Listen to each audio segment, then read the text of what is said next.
안녕하세요. 토닥토닥 힐링 수다로 행복을 전하는 오행자 강사입니다. 반갑습니다. 자, 목소리가 좀 잠겼죠. 제가 좀 많이 힘들었는지 어제는 마음살, 몸살을 좀 앓고 다시 오늘 새롭게 다시 태어나는 느낌? 어제 하루를 잃어버렸다면 잃어버린 만큼 조금 보상받고 싶은 마음으로 좀 새벽부터 일찍 일어나서 움직이고 있는데요. 오늘도 지난 시간에 이어서 이런 사람 만나지 마세요. 유영만 교수님의 책을 가지고 좀 이야기를 나눠볼까 합니다. 지난 시간에 이런 사람 만나지 마세요라는 10가지를 제가 함께 공유를 해드렸는데요. 오늘은 이런 사람 만나면 위험해지니까 이런 사람은 피하세요 라는 얘기예요. 자, 이런 사람 만나면 위기가 찾아옵니다 라고 얘기하네요. 자, 어떤 사람인지 8가지 함께 나눠보도록 하겠습니다. 자, 첫 번째는 어떤 사람이냐면요, 되는 방법보다 안 되는 이유를 찾는 사람. 그죠? 되는 방법보다 안 되는 이유를 찾는 사람. 안 해도 되는 이유는 머리가 만들어내고 되는 방법은 몸이 만들어낸다고 합니다. 결국은 뭐예요? 우리는 안 되는 이유는 자꾸 생각으로 이래서 안 될 거야, 저래서 안 될 거야 라고 하지만 되는 방법을 찾는 것은 일단 해보는 거잖아요. 몸으로 부딪혀 보는 거잖아요. 그죠? 뭐든 항상 우리가 안 된다고 생각하면 당연히 안 된다고 생각하니까 하지 않겠죠. 그래서 뭔가를 이룬 사람들의 공통점은요, 가슴으로 느낌이 왔을 때 바로 들이대고 저지르는 사람이라고 해요. 저도 약간 이런 쪽에 해당이 돼요. 일단 해보는 것. 안 된다는 생각보다는 되는 이유를 찾기 위해서 부딪혀 보는 거죠. 지금 유튜브 방송도 마찬가지거든요. 저는 되게 기계치예요. 사실은 조금 전에도 이렇게 촬영을 한 10분 정도 했는데 뭐가 좀 막혔어요. 그러면 이렇게 이어서 편집해서 이렇게 해야 되는데 그게 안 되니까 그냥 다시 찍는 거예요. 그래도 1년 전에 제가 유튜브 방송 하고 싶다라는 내 가슴에서 욕망이 올라오니까 어떻게든 하는 방법을 저도 찾았던 거죠. 교육을 받고 책을 사서 보고 일단은 장비를 사보고 이렇게 하다 보니까 어느새 1년이라는 세월이 지나고 구독자도 1300명이 넘어가고 이렇게 여러분들의 사랑을 받고 있습니다. 그래서 우리는 되는 방법보다 안 되는 이유를 찾는 사람은 피하자라는 이야기예요. 두 번째는 도전을 하기보다 현실에 안주하는 사람. 1번하고 첫 번째하고도 연결이 되죠. 그냥 뭐 되는 대로 살면 되지. 꼭 굳이 그렇게 힘들게 해야 돼? 이런 말 할 수 있죠. 그런데 일단은 자꾸 새로운 것에 도전해보고 자꾸 안 했던 것을 새롭게 해보고 그러는 과정 속에서 자기 자신이 성장해 가잖아요. 그래서 인간의 한계는 몸으로 도전해봐야 알 수 있다라고 이야기를 합니다. 우리가 머리를 쓰는 사람보다 가슴으로 느끼고 행동하는 사람, 몸을 움직이는 사람이 그만큼 많은 성장이 있고 또 성공을 할 수 있지 않을까라는 생각을 하거든요. 인간의 한계는 몸으로 도전해봐야 알 수 있다. 그래서 아마 유영만 교수님도 늘 도전을 하신다고 이야기를 하시는 게 그런 것 같습니다. 저 역시도 책 쓰는 거에 도전하고 이렇게 방송하는 거에 도전하고 늘 새롭게 도전하는 삶으로 함께 갑니다. 자, 세 번째. 이런 사람 피하세요 라고 하는 세 번째입니다. 내 이야기보다는 남의 이야기를 하는 사람. 남의 이야기 많이 하는 사람 어때요? 남의 이야기 하는 사람은 주로 상대의 좋은 점을 이야기할까요? 아니면 안 좋은 점을 이야기할까요? 아마 대체적으로 보면 칭찬보다는 90%는 흉이나 험담이 아닐까라는 생각이 들어요. 그리고 사람이 만나서 이야기를 할 때 나의 이야기를 한다는 것은요. 서로 상대하고 소통이 되고 교감이 이루어지는 거거든요. 그런데 내 얘기는 안 하고 계속 남의 얘기만 하면 그 사람에 대해서 알 수가 없잖아요. 그렇기 때문에 항상 나의 이야기를 하는 사람, 다른 사람의 이야기를 하더라도 다른 사람의 안 좋은 점이나 좋은 점을 보고 이야기를 하면서 그래서 나는 어떻게 할 건지, 그래서 나는 어떤 생각을 하는지 내 느낌과 내 생각을 표현하는 게 더 중요합니다. 그래서 남의 이야기를 수집하는 데 투자하기보다 자신의 이야기에 몰입해야 한다라고 이야기합니다. 무지 공감해요. 여러분은 어떠세요? 여러분은 남의 이야기를 많이 하는 편이세요? 아니면 자신의 이야기를 많이 하는 편이세요? 갑자기 이 이야기를 하다 보니까 최영숙 작가가 생각나네요. 나는 내 삶을 강의합니다 라는 책을 쓰셨는데요. 맞아요. 내 삶을 이야기하는 사람이 훨씬 더 진실하고 또 신뢰가 가는 사람이 아닌가라는 그런 생각이 들어요. 자, 네 번째입니다. 네 번째는 물음표를 품기보다 마침표를 찍는 사람. 이런 사람은 피해야 된다. 물음표를 품기보다 마침표를 찍는 사람. 틀에 박힌 일상이 반복될 때 삶의 위기는 가속화된다고 하죠. 자, 물음표를 품는 사람은요. 저는 이제 제 거 그 브랜드의 마크가 물음표와 느낌표예요. 저는 그 물음표와 느낌표를 이어령 교수님의 책에서 젊음의 탄생이라는 책에서 봤거든요. 우리가 늘 물음을 통해서 아하를 경험하게 되잖아요. 그랬구나 라고 느끼게 되는데 이 물음표가 없다면 우리는 그 아하를 경험할 수가 없잖아요. 이미 내가 정해놓은 틀에 이거야 저거야 하고 딱 답을 내려버리죠.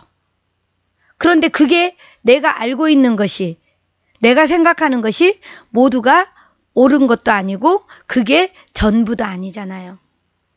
그렇기 때문에 우리는 늘 새롭게 물음을 던져야 된다는 것, 정말 중요하지 않을까라는 생각이 들어요. 어떻게 하면 내가 이걸 잘할 수 있을까? 왜 이렇게 되었을까? 무엇이 문제일까? 늘 이렇게 물어가는 것. 그래서 질문은 선물이라고도 합니다. 어떤 질문을 하느냐에 따라서 우리가 어떤 생각을 하느냐가 결정되거든요. 좋은 일이 있으셨나 봐요 라고 질문하면 상대는 내가 좋은 일이 있었나? 라고 생각하게 되죠. 얼굴 안색이 안 좋아요. 무슨 일 있으세요? 그러면 내 안색이 왜 안 좋지? 그러면서 내가 어제 잠을 못 자서 그러나? 어제 내가 몸살을 좀 앓아서 그러나? 이렇게 생각을 하게 되잖아요. 그래서 우리는 물음표를 품기보다 마침표를 찍는 사람은 피해야 된다. 그래서 늘 질문하는 사람이 되어야 된다는 얘기죠. 그 다음에 다섯 번째, 반성보다는 문책을 즐기는 사람. 반성 없는 안이한 생각이 결국 위기를 불러온다는 거죠. 문책은 뭐예요? 남의 탓이잖아요. 네가 그렇게 했잖아. 그거 잘못된 거잖아. 라고 늘 문책하고, 아니면은 스스로에게도 나는 이래서 안 돼. 이래서 안 돼. 나는 되는 게 없어. 나는 못하는 사람이야. 나는 안 되는 사람이야. 라고 자기를 비판하는 사람, 상대를 비판하고 문책하는 사람. 그거보다는 내가 이런 부분에서는 이런 게 잘못됐구나. 그럼 내가 앞으로는 어떻게 해야지. 늘 자기 성찰, 반성을 하고 또 반성을 하고 나면 새로움으로 또 다시 새로운 것에 도전할 수가 있잖아요. 그래서 우리는 늘 반성보다는 문책을 즐기는 사람은 피해야 된다. 저는 저를 돌아보는 거에 글을 쓰면서 저를 많이 돌아봐요. 그리고 이렇게 방송을 하면서 이렇게 말을 할 때요. 양심의 가책이 느껴질 때 있거든요. 과연 내가 이런 말을 할 자격이 있나? 남들이 혹시 너나 잘해라고 하지 않을까? 강의를 하면서도 내가 완벽하지는 않지만 완벽할 수는 없잖아요. 인간이니까. 그런데 강의를 하면서 내가 추구하는 삶, 상대가 그렇게 되기를 원하는 삶을 나 역시도 그렇게 살아가려고 늘 노력해야 되는 거죠. 그리고 자기를 돌아보고. 그래서 반성과 자기 성찰이 없는 삶은 안 되는 거죠. 최진석 교수님 그런 얘기 하셨어요. 반성을 하는 삶, 자기 성찰을 하는 삶이 지적인 삶이다라는 이야기를 하셨던 게 생각나네요. 자, 경험보다 여섯 번째예요. 여섯 번째는 경험보다 욕망을 자극하는 물건을 사는 사람. 자, 이거는 돈을 어떻게 쓰느냐죠. 우리가 그 돈을 어떻게 쓰느냐에 따라서 내가 행복해질 수 있어요. 그런데 물건을 사는 것은 순간의 행복이죠. 예를 들어서 예쁜 옷을 한 벌 샀어요. 그거는 오래가지 못한다는 거죠. 옷 입는 순간 몇 번. 그리고 나서 닦고 입다 보면 이제 질리기도 하고 또 다른 뭐 새로운 유행을 타는 그런 옷이 나오면 또 그 옷을 샀던 그런 것으로 인한 행복은 얼마 안 되는 거죠. 그런데 내가 경험에 투자한다는 것, 여행을 간다던가 아니면 무엇을 배운다던가 그런 가치에 투자를 했을 때 우리가 여행을 다녀오면 어때요? 추억으로 남아있잖아요. 그러면 추억은 늘 우리 인간은 추억을 먹고 산다고도 표현을 하는데 어디에 가서 내가 그런 경험을 했었지. 맞아. 누구랑 그때 같이 갔었지. 거기에서 나는 뭘 느꼈었지. 맞아. 거기 다시 한번 가보고 싶다. 이런 생각. 결국은 우리가 행복해지는 방법.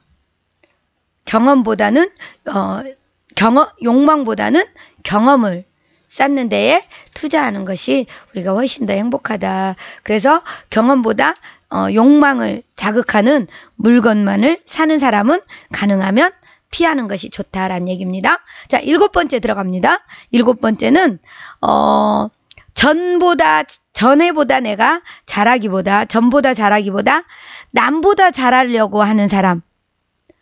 늘 경쟁의식에서 남보다 잘하려고 때로는 남을 짓밟고 가는 사람. 그런 사람은 위험하다는 얘기죠. 남들과 비교해서 내가 잘하는 것이 아니라 어제의 나보다, 1년 전의 나보다, 10년 전의 나보다 나와 비교하는 것. 지난날의 나와 비교해서 내가 성장해 갈 수 있도록 비교는 타인과 하는 것이 아니라 자기 자신과 어제의 나와 비교하는 거라고 합니다. 타인과 비교하면 어때요? 열등감이 생겨나잖아요. 불행해진단 말이에요. 그런데 어제 자기 자신과 비교하면 어때요? 어제보다 나아진 나, 한 달 전보다 더 나아진 나, 그런 나를 볼 때 어때요? 자존감이 올라가고 행복해지잖아요. 정말 사람이니까 가끔 타인과 비교도 되겠지만 가능하면 남과 비교해서 행복해지려고 하는 사람은, 잘하려고 하는 사람은 위험하다. 가능하면 이런 사람은 피하자. 여러분은 어떠세요? 남과 비교를 많이 하시나요? 아니면 과거의 내 모습과 비교를 해서 미래에 더 나은 나를 위해서 오늘 이 순간에 최선을 다하는지 한번 생각해 보면 좋을 것 같아요. 자, 마지막입니다. 마지막 여덟 번째. 사소한 일상보다 거창한 미래를 꿈꾸는 사람. 이런 사람은 위험하다. 그래서 피해야 된다. 사소한 일상보다 거창한 미래를 꿈꾸는 사람. 어쩌면 이런 사람들은 결과 중심의 사람일 수 있죠. 과정은 중요하지 않아요. 어떻게든 돈을 많이 벌면 되는 거고 어떻게 하면 성공하면 되는 거죠. 결과 중심의 사람이 아닐까 싶어요. 오늘 재미있게 지낸 사람이 내일도 재미있는 하루를 맞이할 수 있다. 미래의 행복을 위해서 오늘 정말 고통과 괴로움을 견뎌가는 사람. 그런데 과연 미래에 행복할 수 있을까? 우리 그런 거 생각하잖아요. 이것만 하고 나면, 이것만 견뎌내면 좋아질 것 같은데 막상 산 넘어 산이라고 또 그 일 해결하고 나면 또 다른 문제가 오잖아요. 그렇기 때문에 매 순간순간 그 과정을 즐길 줄 아는 사람. 그런 사람이 훨씬 더 행복하지 않을까. 사소한 일상보다 거창한 미래를 꿈꾸는 사람은 피해야 된다. 지금 이 순간 내가 느끼고 있는 것들, 내가 하고 있는 것들에 감사해야 되겠죠. 저도 어쩌면 욕심일 수 있죠. 그 욕심이 결국은 마음살을 앓게 하고 몸살을 앓게 하고 있는 그대로 받아들이지 못하고 왜 나만 힘들어야 되나 이런 생각을 하게 되면 그만큼 내가 괴로워지잖아요. 그렇기 때문에 그럼에도 불구하고 감사하고 그럴수록 감사하고 그래도 감사하고 이렇게 감사할 수 있어야 되는데 그러지 못할 때가 좀 많이 있는 것 같습니다. 저 역시도 스스로 반성을 좀 해봅니다. 자, 여러분 어떠셨어요? 이런 사람 피하세요. 이런 사람 만나면 위기가 찾아옵니다. 되는 방법보다 안 되는 이유를 찾는 사람, 그 다음에 도전하기보다 현실에 안주하는 사람, 내 이야기보다 남의 이야기를 하는 사람, 물음표를 품기보다 마침표를 찍는 사람, 반성보다 문책을 즐기는 사람, 경험보다 욕망을 자극하는 물건을 사는 사람, 전보다 잘하기보다 남보다 잘하려고 하는 사람, 사소한 일상보다 거창한 미래를 꿈꾸는 사람, 이런 사람은 피하자. 반대로 우리가 살아가면 되겠죠. 네, 사랑하는 토닥토닥 힐링수다 가족님들, 늘 감사하는 마음으로 되는 이유를 찾아가면서 자기 자신과 어제의 나와 비교해서 열등감보다는 자존감을 높여서 행복한 오늘이 되었으면 하는 바람을 가져봅니다. 방송 보시고 구독, 좋아요, 알림으로 또 함께 해주시고요. 또 댓글로 응원해 주시면 저도 더 힘을 내서 좋은 방송으로 여러분과 함께 하도록 하겠습니다. 고맙습니다. 사랑합니다. 축복합니다.